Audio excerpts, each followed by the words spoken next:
পিএলে কি আসলে ক্রিকেট চলছে না ক্রিকেট উপলক্ষে জুয়া চলছে আপনারা বলুন তো। চারদিকে দেখছি শুধু জুয়ার ছড়াছড়ি। কে ম্যাচে কোন ম্যাচে কে জিতবে সেটা নিয়ে বাজি ধরা এবং জুয়া চলছে। ড্রিম 11 সহ বিভিন্ন ফ্যান্টাসি লিগের নামে জুয়া চলছে। কোন বলে 4 হবে 6 হবে, কে ভালো খেলবে কে খারাপ খেলবে তাই নিয়ে জুয়া চলছে। এবং বহু ম্যাচ যে ফিক্সিং হয় আমরা 2013 সালে দেখেছি। এই রকম MS ধোনির যে টিম ছিল সেই টিম নির্বাসিত হয়ে গেছিল। টোটাল বিষয়টা যেন একটা জুয়ার নতুন মোড়ক চলে এসছে। কি হচ্ছে আসলে, সর্বশান্ত কেন হচ্ছে মানুষ, তারপরেও কেন নেশাটা কমছে না? আসল বিষয়টা কি, কোথা দিয়ে জুয়াটার শুরু, কিভাবে আমরা ধ্বংস হচ্ছে যুব সমাজ, সেই বিষয়ে কয়েকটি কথা আজকে আলোচনা করব। নমস্কার, আমি প্রাণ চক্রবর্তী। আমরা সবাই জানি IPL হচ্ছে দুনিয়ার সবচেয়ে বড় জাঁকজমকপূর্ণ এবং ধনী ক্রিকেট একটি লিগ। 2008 থেকে শুরু করে এখনও অবধি চলছে। কিন্তু যতটা না এর ক্রিকেটের গ্ল্যামার আছে তার চেয়ে বেশি বোধহয় এর প্রদীপের আলোর থেকে অন্ধকারটাই বোধহয় বেশি। জুয়া জুয়া এবং জুয়া আমরা দেখতে পাচ্ছি। একটা জুয়া আছে, হোয়াইট জুয়া হচ্ছে, একদম সামনের থেকে চলছে। সেটা কি, বড় বড় সেলিব্রিটিরা IPL আসলে খেলা দেখা শুরু করলেই হচ্ছে দেখবেন সব জায়গায়, আমি নাম ধরে ধরে বলতে পারি, Dream11, My11 circle, fantasy league, বিভিন্ন সেলিব্রিটি ক্রিকেটাররা ওখানে কি করছে, বিজ্ঞাপন দিচ্ছে ইয়ং ছেলেবেলারা টিম করার নামে, কোটি টাকা জেতার নামে প্রত্যেক দিন লক্ষ লক্ষ হাজার হাজার টাকা এক একজনা ধ্বংস হচ্ছে। চোখে দেখা আশেপাশে প্রচুর ছেলেরা শুধুমাত্র IPL আসলে জুয়ায় ধ্বংস হয়ে যায়। কারণ এই কোম্পানিগুলো তাদের এই সফটওয়্যারটা এমনভাবে তৈরি করেছে, তারা ব্যবসা করতে এসছে এক একটা সেলিব্রিটিকে দিয়ে এই যে বিজ্ঞাপনগুলো করাচ্ছে, মানে বহু টাকা এরা ইনকাম করার জন্য এগুলো করছে। এবার শুধু এখানে নয়, এখানে জুয়ার ধরনগুলোও আছে। কীরকম ম্যাচের জুয়া হয়, যে আজকে KKR-এর সাথে CSK-র খেলা, CSK জিতবে, এই দলের হয়ে 100 টাকা ধরলে যদি জেতে আমি 150 টাকা পাবো, সাপোজ। এইরকম প্রতিটা ম্যাচে শুধু না এই ওভারে এত রান হবে তার জন্য জুয়া চলছে, বেটিং। এই বলে 4 হবে না 6 হবে না উইকেট পড়বে না 2 রান হবে না 1 রান হবে, ওয়াইড হবে কিংবা নো হবে, তার জন্য জুয়া চলছে। এই প্লেয়ারটা আজকে ভালো খেলবে না খারাপ খেলবে, এ প্রথমে বল করবে না ও প্রথমে বল করবে, ওপেনিংয়ের 1 ডাউনে এই প্লেয়ার নামবে না ওই প্লেয়ার নামবে, প্রতিটা পদে পদে পদে পদে জুয়া চলছে। এবং হাড় হিম করা সেই জুয়া, ভালো ভালো ছেলে মেয়েরা সবাই কিন্তু এই জুয়ায় অংশগ্রহণ করছে এবং আপনি বুঝতেও পারছেন না। আপনার সাথে আপনার পাশে বসে আমি খেলা দেখছি, খেলা দেখাটা উদ্দেশ্য নয়, আমার জুয়াটা মূল উদ্দেশ্য।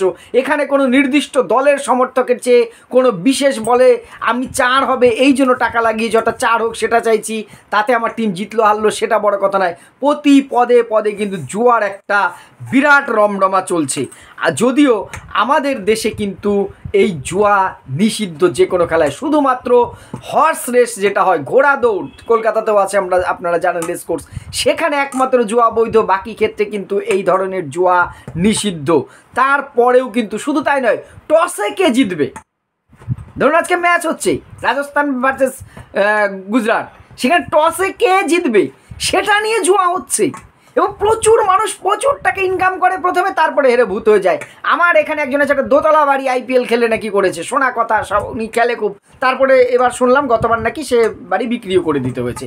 কারণ ওই যে আগেই বললাম, এই কোম্পানিগুলো এমনভাবে এরা ব্যবসা করতে এসছে, আমাকে আপনাকে চুষতে এসছে, শোষণ করতে এসছে। এর ফলে কি হচ্ছে, এর প্রভাব কি হচ্ছে, এর থেকে বাঁচার উপায় সেটা আসছি। এর ফলে অনেক সময় এই জুয়ারুরা এত শক্তিশালী হয় যাতে করে কি হচ্ছে, অনেক সময় ম্যাচ ফিক্সিং হচ্ছে। 2013 সালে মনে আছে, শ্রীশান্তের কথা, খুব প্রতিভাবান একজন জাতীয় দলের খেলোয়াড় ছিলেন, তিনি স্পট ফিক্সিংয়ে ম্যাচ ফিক্সিংয়ে কিন্তু জড়িয়ে যায়। সেই সময় MS ধোনির যে টিম, আমাদের IPL-এর চেয়ারম্যান কে ছিলেন সে সময়, ছিলেন বোর্ড সভাপতি ছিলেন এন শ্রীনিবাস, তারা কিন্তু এর সাথে জড়িয়ে যায়। কিন্তু প্রভাব, রাজনৈতিক ক্ষমতা, টাকা এদের কিচ্ছু করতে পারেনি। কিন্তু এই CSK টিমটি কিন্তু কয়েক বছরের জন্য সম্ভবত নির্বাসিত হয়েছিল। যদি কিছু না হয়ে থাকে, নির্বাসিত কেন হলো? বড় বড় মাথারা এর পেছনে কিন্তু জড়িত। আমি আপনি বোকা হয়ে টাকা লাগাচ্ছি, হারছি, আরে বাবা খেলা হচ্ছে, জিতছে হারছে আনন্দ করছি, এখানে আবদ্ধ থাকতে হতো। তাই মনে করি যে IPL-টা ক্রিকেটের থেকে বেশি জুয়া বা টাকার মধ্যে যাচ্ছে। আগেই বললাম যে বিভিন্নভাবে জুয়া হয়, প্রতি বলে হয়, ওয়াইড হবে না নো হবে, 4 হবে না 6 হবে। এছাড়া কি হয়, বিভিন্ন অনলাইন প্ল্যাটফর্ম আছে, online platform stake, IX bet, এই ধরনের অনলাইন প্ল্যাটফর্মে জুয়া চলছে। টাকা ভাও কত আজকে, সেখানে বিভিন্ন জায়গায় দেবে পুলিশ রেড করে, এতগুলো ফোন পাওয়া গেছে, এই পাওয়া গেছে। আরেকটা তথ্য আপনারা দেখেছেন হয়তো, 2022 সালে গুজরাটে একটি নকল মাঠ বানিয়ে আইপিএল হচ্ছে, নকল, সেটা ইউটিউবে স্ট্রিমিং হচ্ছে। রাশিয়ান জুয়ারিরা তাতে পয়সা লাগাচ্ছে, তারা ভাবছে এটাই আইপিএল। এবং জানেন যে বাইরের থেকে সাউন্ড দিয়ে মনে হবে যেন একটা স্টেডিয়ামেই খেলা চলছে। তার উদাহরণ, কোভিডের সময় যখন আইপিএল হয়েছিল, মাঠে কিন্তু দর্শক ছিল না, তবুও কিন্তু আমরা সেই সাউন্ডটা শুনতাম দর্শকদের, যেন গ্যালারি ভর্তি দর্শক। ঠিক সেভাবে গুজরাট একটি নকল মাঠ করে সেটাকে খেলাটা দিয়ে জুয়া খেলে, তাহলে আমি সেই নকলটাকে আসল ভেবে পয়সা লাগাচ্ছি। এখানে কিন্তু বিভিন্ন রকমভাবে প্লেয়ারদের পারফরমেন্স থেকে শুরু করে সব বিষয়ে টাকা লাগানো হচ্ছে।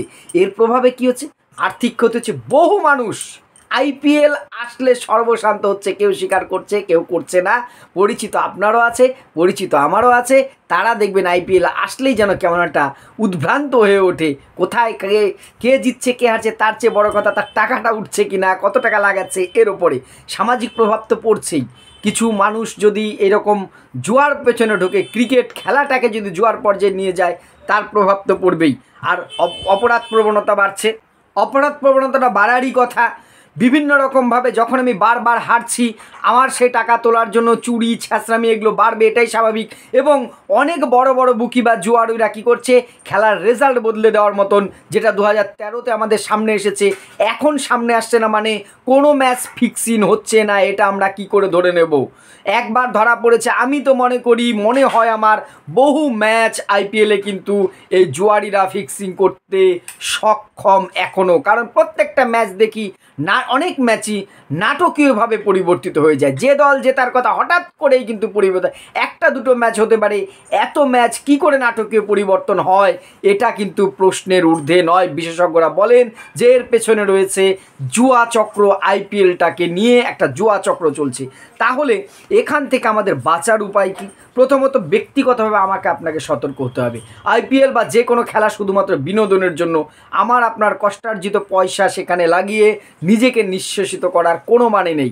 মোহমায়া আসছে, এই বড় বড় প্লেয়াররা ড্রিম ইলেভেন, মাই সার্কেল, হ্যান ত্যান করে আমাদের লোভ ধরাচ্ছে, এটা খেলো, লক্ষ লক্ষ কোটি কোটি টাকা যেত। কিন্তু আসলে এটা হচ্ছে কি, এটা হচ্ছে একটা আমাদেরকে নেশায় ফেলার একটা চক্রান্ত। এখান থেকে আমাদেরকে নিজেকেই সতর্ক থাকতে হবে। আর সংগঠক যারা আছে, বিশেষ করে আইপিএল যারা পরিচালনা কমিটি, বিসিসিআই, তাদেরও কিন্তু এগিয়ে আসা উচিত। কঠোর যারা ম্যাচ ফিক্সিং বা এই ধরনের কাজ করছে, তাদের বিরুদ্ধে কঠোর ব্যবস্থা নেওয়া দরকার। আমরা দেখেছি বিসিসিআই এর আগে অ্যান্টি করাপশন বিভিন্ন এদের এজেন্সিকে এরা যুক্ত করেছে, ভিজিলেন্স, কিন্তু তারপরেও অনেক ক্ষেত্রে প্রশ্ন জেগেছে। সরকারকেও অনেক বেশি নিয়ন্ত্রণের ক্ষেত্রে আনা দরকার।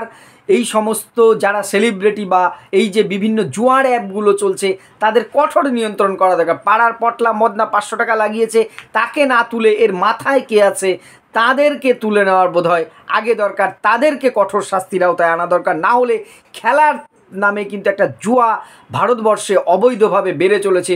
কয়েক লক্ষ কোটি টাকার ব্যবসা চলছে, জুয়ার ওরা লুটে নিচ্ছে এই আইপিএলের 2 মাসের সিজনে। আর তার পাশে যারা সেলিব্রিটি আছে, তাদেরও দায়বদ্ধতা আমার মনে হয় হওয়া উচিত।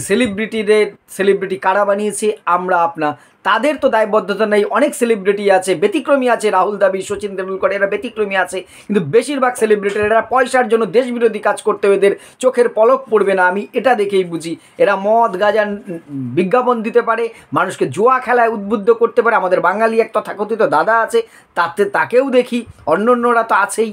অর্থাৎ এদেরকে আমাদের মনে হয় এড়িয়ে চলাটাই সমাজের পক্ষে মঙ্গল। যাই হোক, খেলা চলুক, ক্রিকেট আনন্দের উৎসব হোক, কিন্তু জুয়া থেকে আমি নিজে বাঁচি, আপনি বাঁচুন, অন্যকেও সতর্ক করুন যে এইগুলো সবই হচ্ছে এক একটা জুয়া এবং আমাদেরকে ধ্বংস করবার এক একটি পথ। কি মনে হয় কমেন্ট করে জানাবেন। ভিডিওটি ভালো লাগলে শেয়ার করে পাশে থাকবেন। ধন্যবাদ।